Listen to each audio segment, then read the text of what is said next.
Good evening, and thank you for being here. I'm Leslie Earhart, a Public Information Officer for the Tennessee Bureau of Investigation. First off, I would like to thank each of you for your assistance in sharing information about this case from the very beginning. This is certainly not the update we had hoped to provide this evening.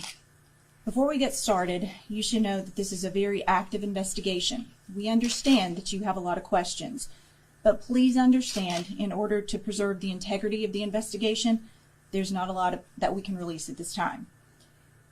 Sheriff Jeff Cassidy is going to give a brief statement, followed by District Attorney General Barry Stavas. Sheriff. I'm Jeff Cassidy, Sheriff of Sullivan County. I first want to thank the community for their outpouring of love, support, and prayers for the last 17 days when sweet Evelyn was first reported missing. I want to thank the Tennessee Bureau of Investigation, the Federal Bureau of Investigation, and our detectives and officers for their persistence, dedication, and hard work in trying to locate Evelyn. This evening, we received information that led TBI agents and Sullivan County detectives to a property belonging to a family member of Evelyn's mother in the 500 block of Muddy Creek Road in Blumpville. During the search, investigators discovered human remains believed to be those of a 15-month-old girl. The remains will be sent for an autopsy and a positive identification. At this time, the investigation is in the very early stages. There's a lot of work left to be done, and right now, this is the extent of what we can provide today. I would now like to introduce our District Attorney General, Barry Stavas, who can advise you how the case will progress from here on forward. Thank you. Thank you, Sheriff. Thank you, Jim. I first want to say I want to thank law enforcement. We've been involved as part of the investigation since its inception, and it's been excellent working relationship with our office and the TBI, the Sheriff's Department, and the FBI. And at this point, as the Sheriff pointed out, we're just in the beginning stages of the investigation. And at this point, we're just going to continue working. There's a lot of work to still be done, and at that we will evaluate our case and what we're going to do next after we conclude our investigation. So based on what has happened tonight, there's a lot of work to be done forensically and just old-fashioned investigative work. So thank you. Thank you for coming.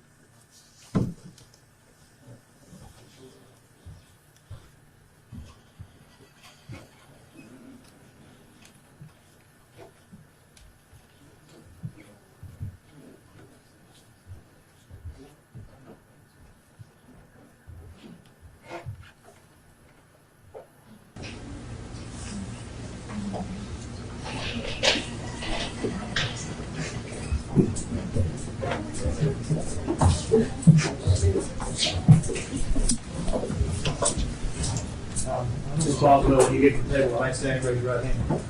You solemnly swear affirm testimony about to give you the truth, the whole truth, and the truth, and the information in the uniform affidavit of any truth and correct. Yes, Your Honor. That's it.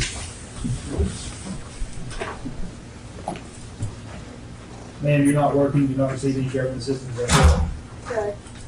correct? You have a vehicle worth about $10,000, which you owe $7,000 on, is that correct? I no longer have that vehicle, but I haven't owned it for the last 6 months.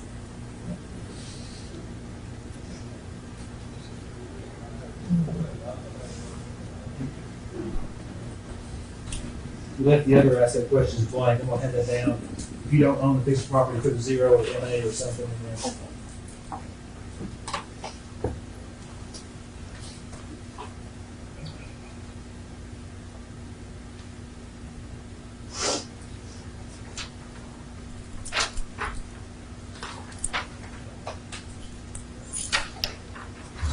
You put NA on the other asset questions, ma'am, or you tell me you do not own any property at all. No, sir.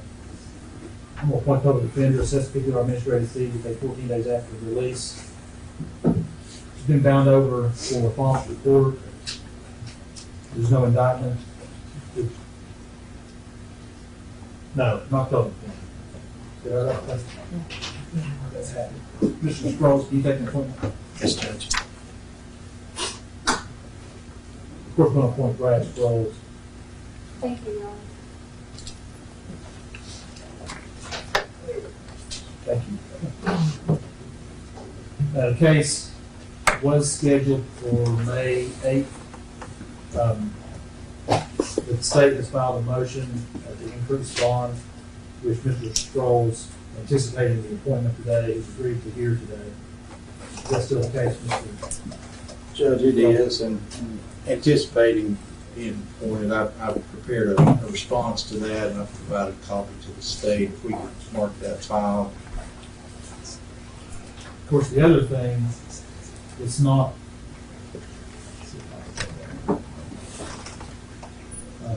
we'll go forward with the motion, but another issue is that Ms. Boswell is being held on contempt out of the juvenile court, Bristol Juvenile Court. We're aware of that, Judge.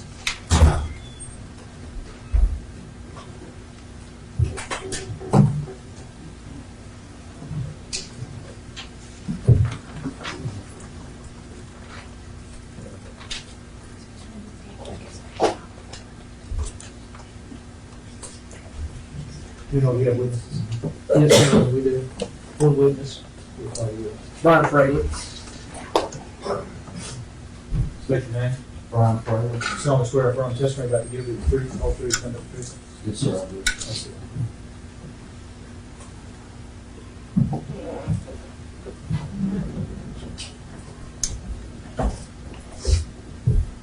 State your name for the record.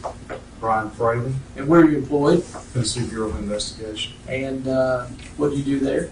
I'm a special agent criminal investigator How long have you had that job? since 2006. And were you assigned to investigate the disappearance of Evelyn Boswell, assist the Sullivan County Sheriff's Office in that task? Yes, sir. And do you know when that investigation began? Yes, sir. February 18th of 2020. And how did that investigation begin? It was originally a DCS referral that Evelyn Boswell was missing, but also went to the Sullivan County Sheriff's Department. And did you have a date as when, according to the referral, when she'd last been seen? As December 26th, 55 days from the time of the report. Okay.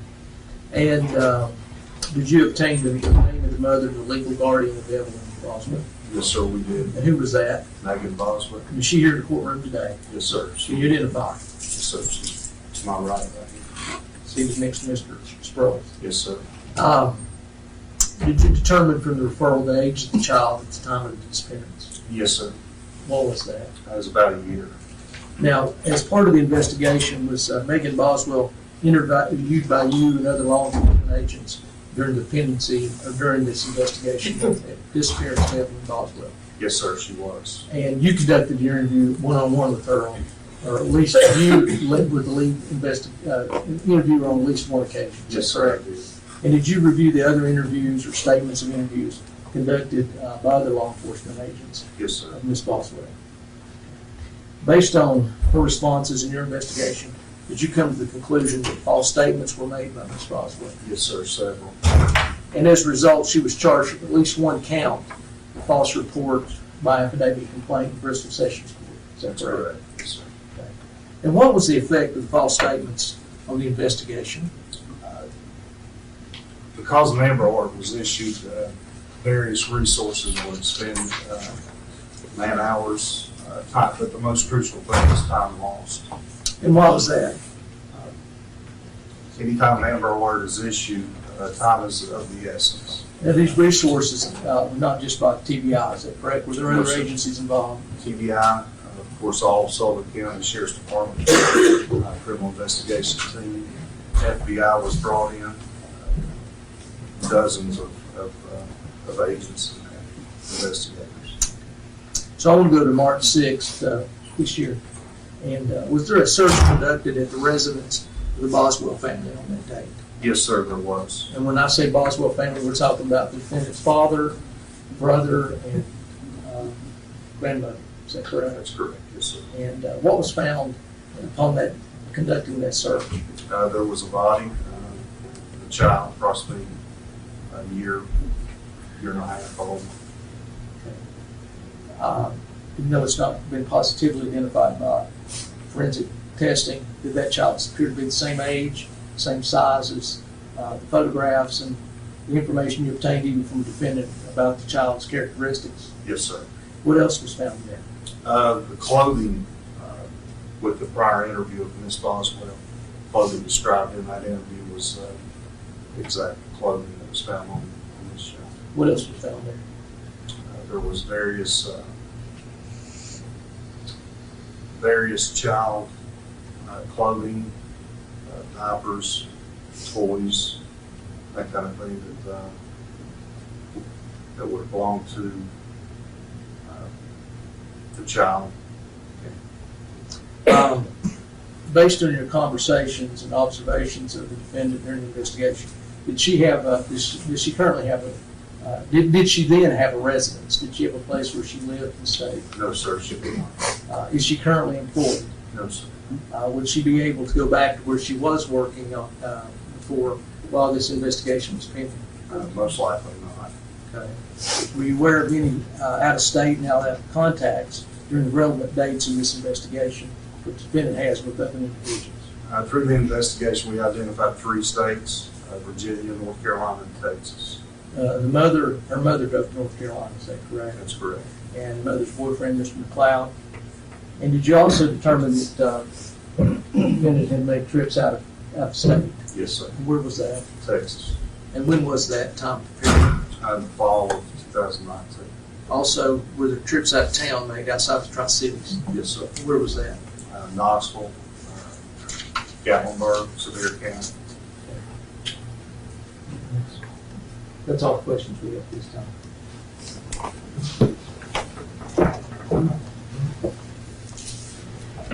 Agent Fraley, you were describing trips outside of Sullivan County.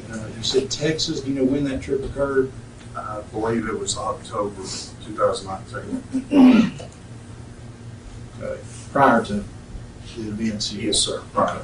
And then you described trips to Knoxville or Gatlinburg. Yes, sir. Do you know when those occurred? I don't have the exact dates. I don't recall those. Okay.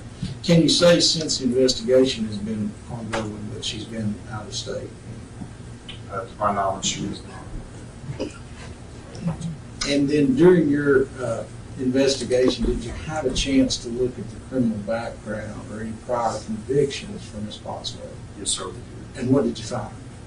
No criminal history. Okay. She's never been convicted of anything. And did you see that she never been charged with any type of failure to appear? That's correct. Okay. Described that she has some contacts out of state. Does she also have contacts here in Sullivan County, family membership? Yes, sir, she does. Okay. Could you say that the majority of her family contacts and relationships are here in Sullivan County? Yes, sir. That's all the questions we have. Ms. Williams, during the pendency investigation, she was in Virginia, is that correct? I'm sorry. She was in Virginia with the defendant during the time of the investigation disappearance. She did go into Bristol, Virginia, Washington Yes, that's County. correct. That's all. Nothing further, Judge. Ms. Brown.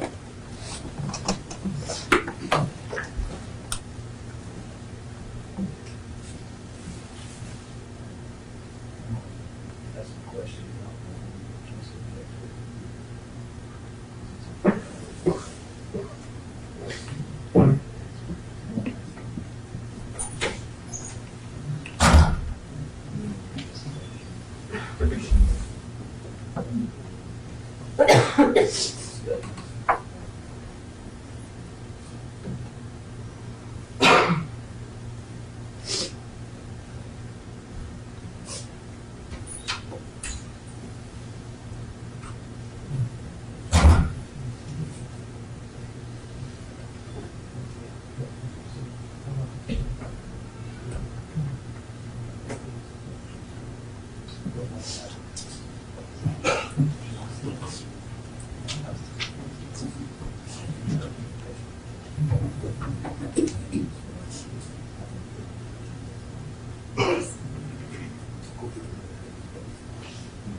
Hey,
Frayley, during your investigation, did Ms. Boswell make any self-reported statements with regard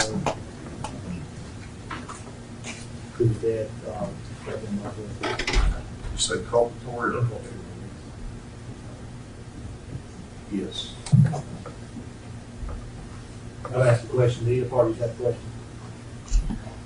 No, not at this time.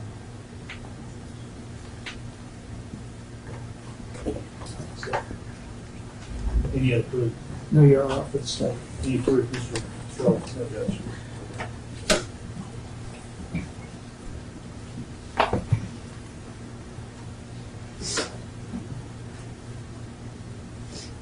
While the court is aware from the proof today that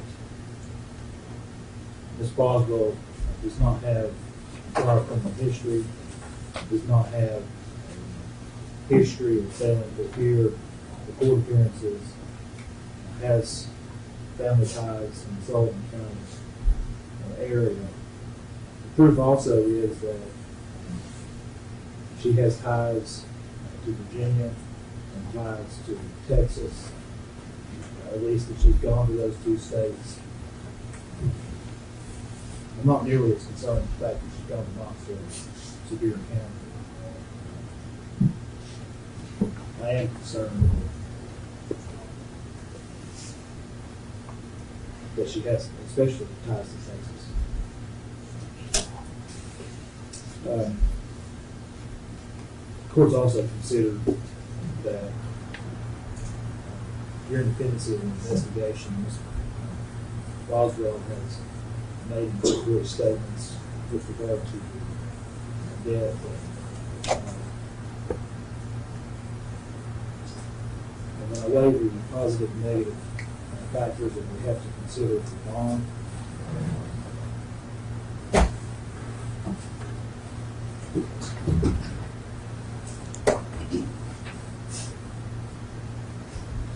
length of residency, employment, proof was that she's not working now, which is frustrating, but she wouldn't be able to go back to the same job in the option opinion. We discussed family ties and relationships, reputation, character, mental condition. I think that's going to be a negative factor given the statements that she's made, implicating herself in her child's death. She has no prior criminal history. Nature of the offense is here is false statement, but it's regarding the surroundings, the disappearance, and what we believe will be ultimately the death of the child. From listening to the proof and reading the affidavit, the probability of conviction for the false statement seems to be high. She has no criminal record no one's testified here today, or members of the community who have vouched for them. Weighing the positive and negative factors, courts of the opinion the bond should be increased. They'd be increased to $150,000. Now, General, when's this case going to go? Probably April. We have a date, next grand jury, I think, is next week. I don't think we'd be ready then, but I think we would be ready to present the case and some other related loss reports. We intend to submit those in April. I'm going to put it on May the 8th. That's what it was originally. That's the idea. That's not good. May the 8th. That's it.